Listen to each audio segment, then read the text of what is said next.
Okay, thank you for joining me today. Dan Ryan, PMP, and of course, PMI ACP, Agile Certified Practitioner. I'm very happy to be here. I get the opportunity now in these fun PDU classes to talk about and teach Agile. I am getting to teach Agile on a regular basis now, and I'm thrilled because Agile is an amazing, lightweight set of methods that we can use to run projects of all sizes. It does not have undue burdens. We don't have to choose between overly complex project plans and/or satisfying the customer, right? So today I'm going to speak to you about Agile quality and risk. And why is because, well, I guess kind of in the background, when I took the PMP exam, I know that I struggled with quality and risk. And I think a lot of other people do too. So I said, how cool would it be if we now review the quality and risk side of Agile, and let's see if it's as hard or if it's more easy to use, or what our observations are. So, all right. So if you have any questions, of course, please let me know. All right. Drop a little message into the chat and say any kind of question that you have. And let's get started. All right, so thank you once again for attending. And this class on Agile Quality and Risk Principles by the University of PM will provide you with 0.5 PDU in the category of technical project management. We're going to review some very important principles of quality and risk. Some of these things you may use in the workplace, or you may find you are able to use later. All right, let's start off with an overview of Agile product quality. All right, Agile product quality, we're going to be ensuring that the quality is the responsibility of everybody on the team. We know that in Waterfall, there's a tendency for teams to delegate the quality responsibilities to certain team members and/or at certain times of the project. But quality is very important for the success of the project. And with Agile projects, we have specific tools we can use. These tools can be used all the way from the concept of the project, through the prototyping, through the continuous validation of the incremental product components. And building in quality along the way helps us to avoid having to wait until we get to monitoring and controlling.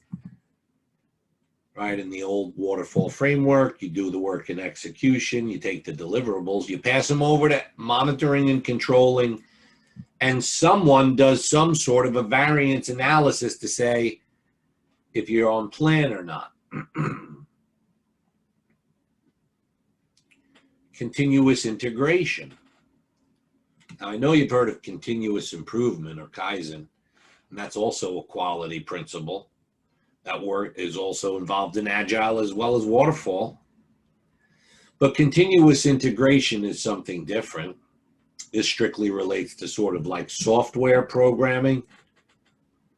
And it originated with the extreme programming development called XP. And it's one of the 12 Agile practices. Oh, it's one of its 12 extreme programming practices. So it's used to ensure that the team's always working on the latest code. And each code from each developer is integrated and built into a release infrastructure that checks the code in along the way. There's usually a DBA or a database analyst who, before pulling that code into the live production branch, will look at that single source repository from the developers and making sure that when they check their code in every single day, that if there's bugs, then they're made to fix their bugs, right? And as a team, the developers own that code collectively. You don't see bugs and say, oh, well, Dan wrote that code. No, we as a team of generalized experts and programmers, that's a collective ownership. and frequent verification and validation. The product component delivered to the customer has to be intended to do what it was supposed to do. All right, we remember in waterfall project management that PMI would say quality is the degree to which a product meets a set of inherent characteristics or fulfills a set of customer requirements.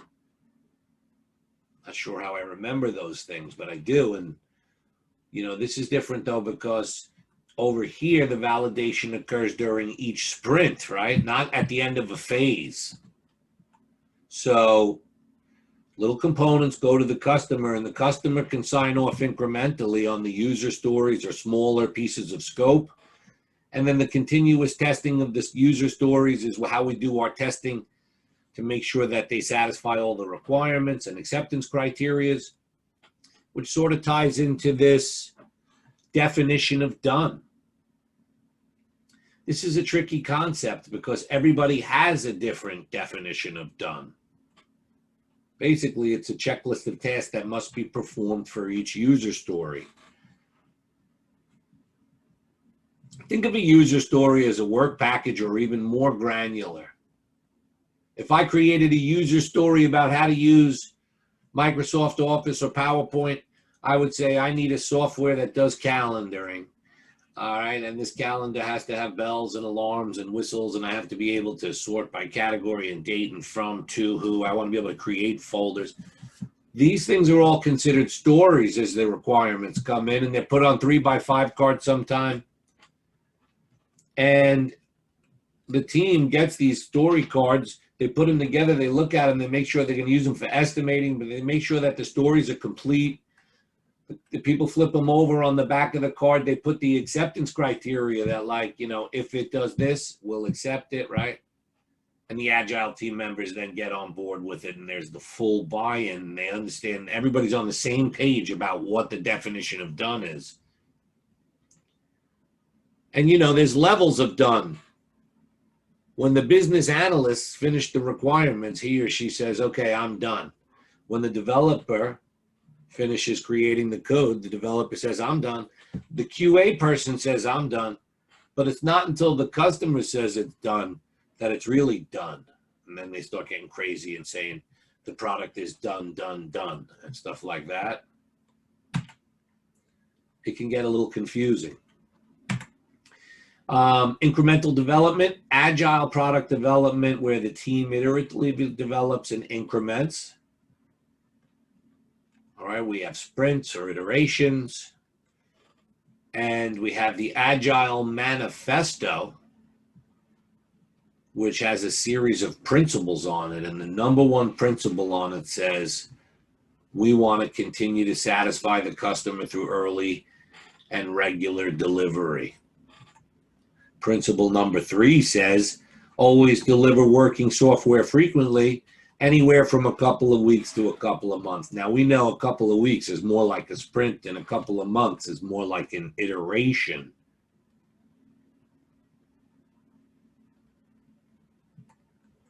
All right, acceptance test-driven development. Now, this will help you determine acceptance testing's needs by defining the conditions that satisfy the metrics of a story. So we're encouraging the team to design the acceptance test even before they start developing it. That helps with your accuracy of understanding. We can use mock-ups. You guys ever create some mock-ups? You ever do a lo-fi on the whiteboard with your magic markers and take a picture of it or something? Lo-fi, hi-fi, prototypes.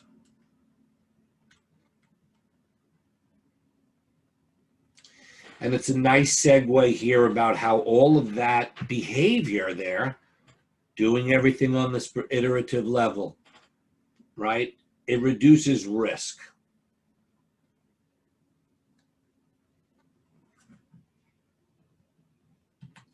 Which brings us to some agile risk management principles. All right, for a quick agile risk management overview, remember that risk is uncertainty. We don't like uncertainty. We don't like unknowns. and impediments or situations that block us. You know, in an agile meeting, when you go to the daily stand-up every day, it's supposed to be 15 minutes long. And the reason why they call it a stand-up is because they expect people to stand. This way, if you're standing, you're not going to be there too long. You're not going to want to be there too long. But, you know, not everybody stands anymore. But still, the idea is the 3 questions that you're asked at the stand-up are, what have you done since yesterday? What are you going to do today? And do you have anything blocking you? Those blockers to the progress of work need to be removed by the Scrum Master. All right, and the risk management process is repeated every sprint or every iteration through that daily stand-up. We don't work on the issues in the daily stand-up. We pull the issues from the daily stand-up and put them into a separate subsequent follow-up meeting called the parking lot meeting.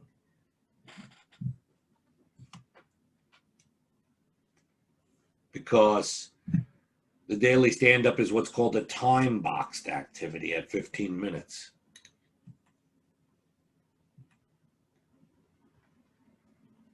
Of course, there can be positive and negative risks. People don't often think of opportunities as risks, but look, there are things that could happen to your project and you're not sure if they will or not. So it is risk in the sense that it's uncertainty and unknown. We don't want unknown on our projects. Now, when you're doing all this stuff right over a period of time, you can get your project into what's called a low risk profile.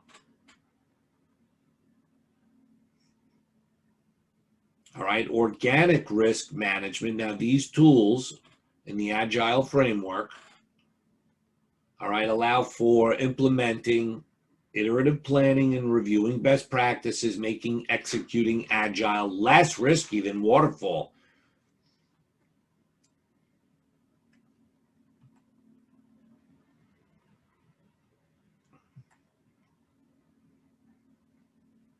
We really want to think about the work not done. Think about the risk we haven't faced yet and employ effective risk management strategies. Waterfall projects, in their nature, they only realize value over longer periods of time.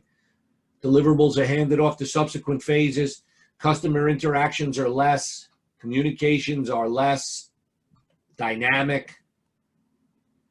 So with co-location, daily stand-ups, retrospectives, by bringing the customer into the team as a passive spectator, we reduce the size of feedback loops, we mitigate risks, and we build trust with our customers.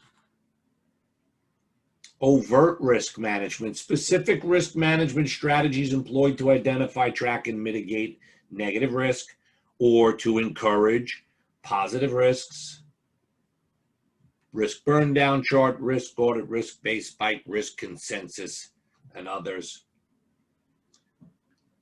All right, here's our risk management steps. Identify risks. Boy, doesn't that look familiar to the old PMP framework? And when you identify risks, it's any risk that could affect the project. And guess what? 100% of the projects have risk on them. There's never been a project without risk. There never will be a project without risk. After you identify them, you need to analyze them. Are they very probable? Will they cause great damage to the project if they occur? Or great income? And then based upon how probable we think that the risk, either positive or negative, is to occur,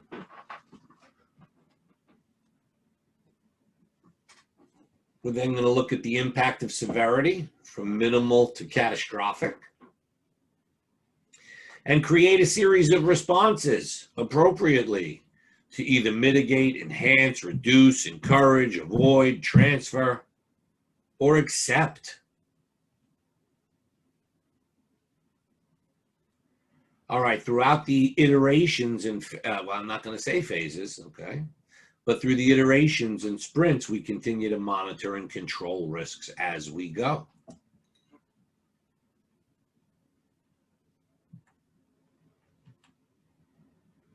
What risks will going to affect our project?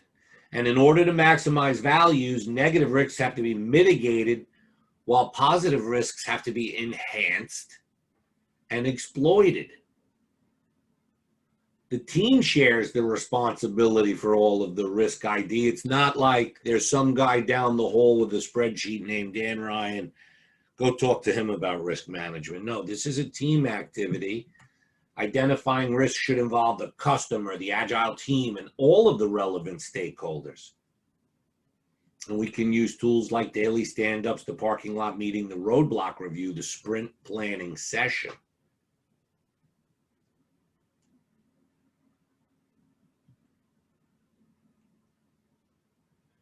When we analyze risks using qualitative and quantitative analysis tools like Monte Carlo analysis, for example, or earned monetary value analysis. And again, it's all about probability and impact. And we multiply them. 50% probability times 50% risk impact equals a score of 25%. All right, so 90% times 90% equals 81%, and that would be incredibly severe. And there's not one way to do it in your risk plan or your risk matrices. The risk probability could be simply a percentage value or a number on a relative scale. There's no templates to download from the Pinbox or anywhere else. You're going to create it for your project yourself. If you can't do it, maybe you need to get the help of a skilled risk facilitator. All right, so after you get your probability score, perhaps your probability and impact score, you can also get a risk dollar score if you can assign the dollar value that you think you will either enjoy or suffer based on the risk becoming an issue, right? Because a risk is only ever a 99% chance of happening, because once it becomes 100%, it's no longer a risk and it becomes an issue.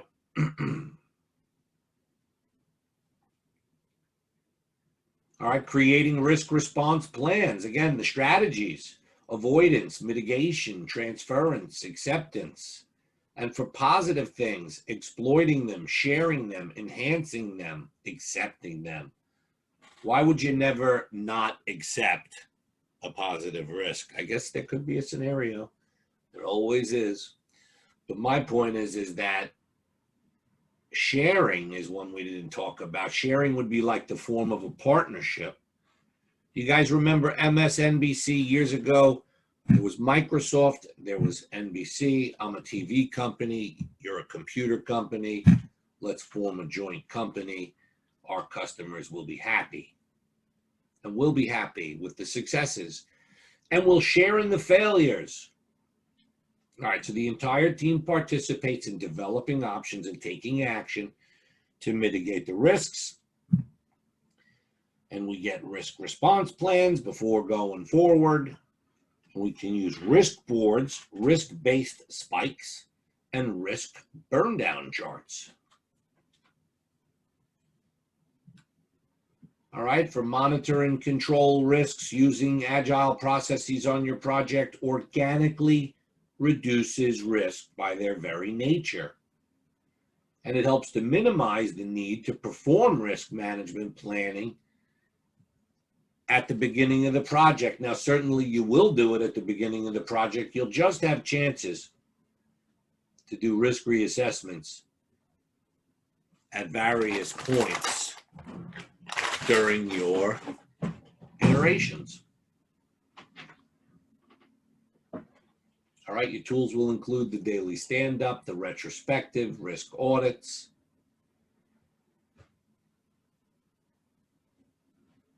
All right, let's talk about the risk-adjusted backlog. Now, in addition to user stories, risks are also listed in the product backlog. The product backlog is where we get the scope and the user stories from the business groups, and the product owner and the scrum master prioritize things from the backlog and put them into the sprint backlogs where the developers pull them and work on them. But during that backlog grooming between the, I was going to say sponsor, that's funny, between the product owner and the scrum master, that's kind of funny. It's like sponsor and project manager versus product owner and scrum master. They will use risk as inputs to that prioritization technique they're doing. All right, analyzing the impact of changing risks and requirements is critical to the success of an agile project.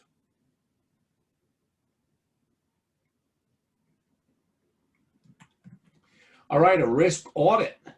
This is the process of examining and documenting the effectiveness of the risk responses that you just came up with, planned, and potentially now you have gone ahead and implemented some of them. So when you implemented the risk responses, how effective were they? Did they close the gap on the risk? Did they mitigate the negative risk? Did they encourage the positive risk to happen? And these are performed to make sure that the project risks during the iteration and project are effectively monitored and controlled. Conducted at the end of each agile iteration as part of the iteration retrospective. All right, there are a whole series of ceremonies in Agile, from the daily stand-up to the sprint retrospective, to the iteration retrospective, to the retrospectives that come at the end of the project. Agile team members are polled to provide input on how effectively the project risk management processes have been performed, as well as how it can be improved. Now, a spike is what we call a small experiment when we don't have enough data to make a good decision. And we're usually trying to determine the probability of something bad happening. All right, so the goal of a risk spike is to replace the speculation and the hearsay and obtain information about what's going on so we know what to do about it. All right, it's really good for the team because it helps them figure out how to analyze future risks together on the same page and in the same way. And then they start to aggregate, empirical data from previous risk activities, and that becomes very powerful information to leverage on an ongoing basis. All right, we can have a risk board. All right, in the risk board, you can see the columns include the risk and the listing of the risk, the probability that it would occur. In that case of that first one, it's a medium, a 5. And then the impact on the project would be very severe. It would be a 10. So we need to have a risk owner. And then we can calculate the risk score. This information is displayed on something called an information radiator that displays data about the risks identified by the team. In Agile, best practice is to review it as part of the daily stand-up every single day and during the end of the iteration retrospective. Usually it includes currently identified risks and impediments that may become risks, maybe like a watch list. The Scrum Master is the facilitator for the parking lot and also facilitates the review of impediments and risks. You might have heard of something called an iteration burn down chart for the completion of scope. We also have a risk burn down chart, which graphically displays the amount of risk throughout the project to see if it's decreasing or increasing. Created by plotting the sum of the risk exposure values from the consensus. The risk consensus is when we ask everybody their opinions on risk and aggregate all the responses. And then we compare the plan to the actual. Now, if the risks are not burning down at the same expected rate, increased time should be spent doing the risk management. right? And when we see that linear drop, we know that we're getting that agile project that we had hoped for, that we called a low risk profile in the beginning. All right, the risk census. This is a simple framework for analyzing the risk on the project. It uses very specific measures, and it's calculated by multiplying the probability times the impact. The overall risk is then tracked to assess the overall project risk. Overall project risk is called risk exposure. All right, risk exposure is a quantified loss of potential business calculated by multiplying the probability an incident occurring. So a project organization has to understand its project level risk, but then all of that project level risk also rolls up into a organizational level risk. All right, the net number of days the project schedule will be affected if the risk occurs based on the calculation of the probability times the size of loss.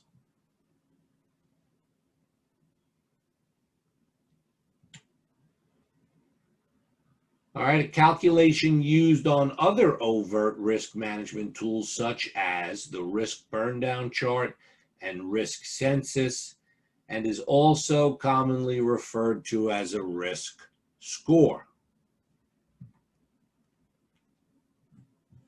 All right, let me ask you guys a question. In an agile environment, how are the risks identified, and how are effective risk response strategies developed? By increasing the increment size of the deliverables and increasing the review frequency. All right, and then we are playing with some words here between increasing and decreasing, but go ahead and take a guess.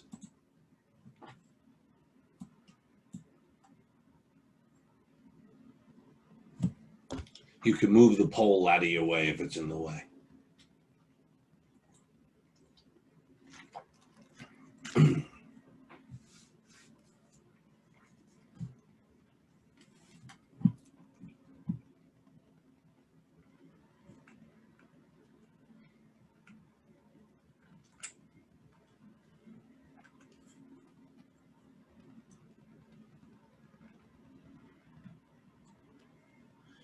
All right, guys, I'm going to ask you for final answers in about 15 seconds.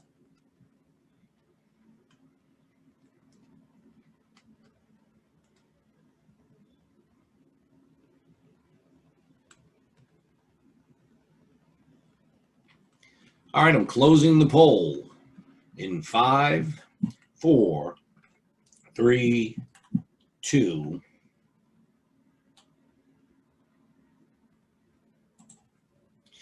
All right, we got a tie between C and D, but the answer is D.